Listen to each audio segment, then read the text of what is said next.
did you bring you and Deborah come together? Because you've done a few books now. Well, we did the book, The Loving Push, together, because one of the big concerns I have, I'm seeing a lot of smart kids on the autism spectrum where they're not learning basic skills. They're just playing video games, things like that, getting glued to tablets. And one of the things we did in that Loving Push book is review the literature on the addictive nature of video games. And what I'm seeing is that a kid on the spectrum that gets addicted to video games, they're not going anywhere. They're not becoming video game designers or anything constructive. and we've just got to get these kids out doing a lot more things. I mean, one of the mindsets is introducing the kid to the real world, like learning working skills, learning how to shop, just basic stuff.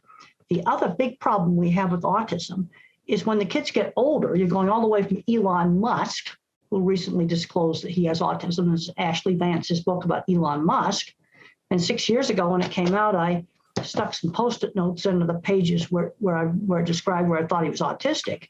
You know, now he's publicly disclosed. So at one end, you've got Einstein, who would know speech at age 3 would be in an autism class today, to somebody who doesn't learn to dress themselves, and it's still called autism. That doesn't really make very much sense from the standpoint of what the person can do. When the kids are little, like when I was 3, I looked really severe.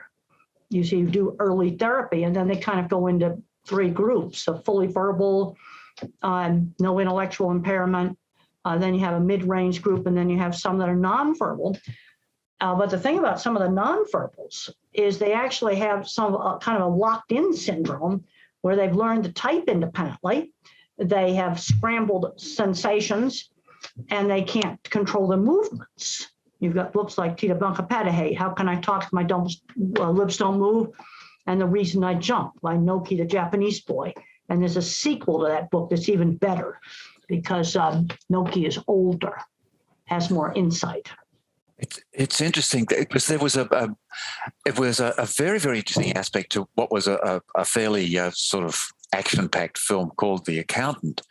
But the one of the main characters was exactly this, very highly autistic, as you say, and this, as you say, they're nonverbal, movement impaired, yet was able to manage a computer. So that actually became a really fascinating aspect of the story. And they looked at this, the other character who was at the other end of the scale, who was very verbal and managed, but unfortunately he got involved with criminals and hence it went off into some sort of those. But then you look at people like Thomas Edison, yeah, Nikola Tesla, the inventor of the power plant.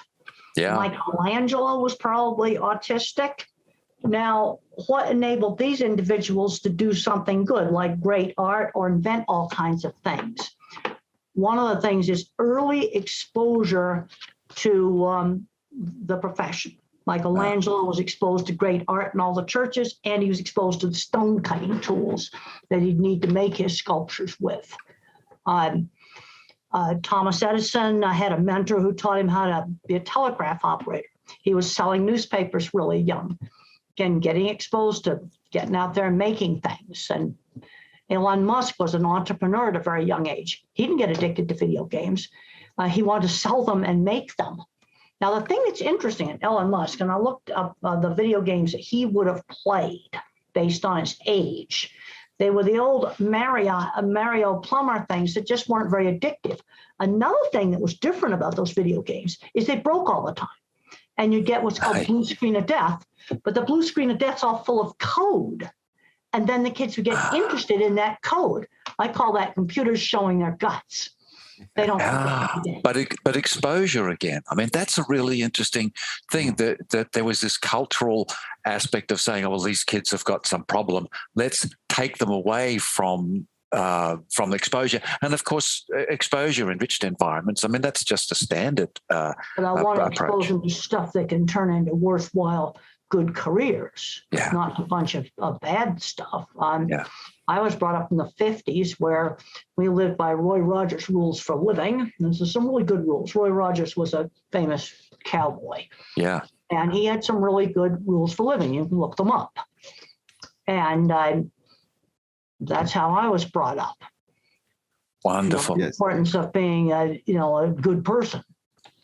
Now, Debra, this must have been a fascinating first meeting and first engagement for you, having sort of studied the thing, but having this dual experience of someone who is themselves classified as autistic, but also extremely knowledgeable and capable and theoretical as well. What was that like? It's still bewildering to me how I ended up co-authoring with Temple. I think one of the things that I have appreciated about Temple, and I've appreciated about so many of my autistic clients, is I know exactly where I stand. I know what Temple thinks. She tells me bluntly, there are no games being played. We're concentrating on facts. She suffers no fools and obviously is brilliant. And that's rare. That is one of many. Those are several of many qualities of autistic folks that are so underappreciated. And I think one of the things that motivates Temple and I both is that there's nothing more exciting than a person reaching their potential. And there's nothing more tragic than a person not reaching their potential. And the autism world, and I would say the psychotherapy world and perhaps the mental health world in general, just tends to be very heavily medical modeled and very heavily deficit based and focused. Yes. So like diagnoses of any condition, that's just par for the course. And in autism, I think that causes us to underestimate children and adults. It causes us to narrow our scope of what we expose them to. And even, for instance, we focus on the social skills deficits. And yes, they need attention, but there are plenty of adults, and Temple, you might want to speak a little bit more to this, who their social skills remain pretty poor, but they do just fine career-wise. And I would rather see them, instead of spending, if we only have 10 hours, I don't want to see the majority of that in a social skills group. I want to see that exposure to the real world. That's how I want their time to be spent. Yes, well, I would agree with that. And also getting exposed to things that could lead to a career. I get asked all the time how I got interested in the cattle industry because I came from a non-cattle background. I was exposed to it as a teenager. Yeah. And I think one of the worst things the schools have done is taking out all the hands-on classes, because they expose you to careers like music, theater, art, sewing, woodworking, cooking, welding, building things. And we actually have a shortage of high-end skilled trades right now for designing equipment, building factories, just doing all kinds of things. And the big problem I'm seeing, too many parents getting so much into the medical model that you might have a 16-year-old teenager, really smart, who has never gone shopping or gone on the bus. This is ridiculous. Thank you for tuning in to the Science of Psychotherapy.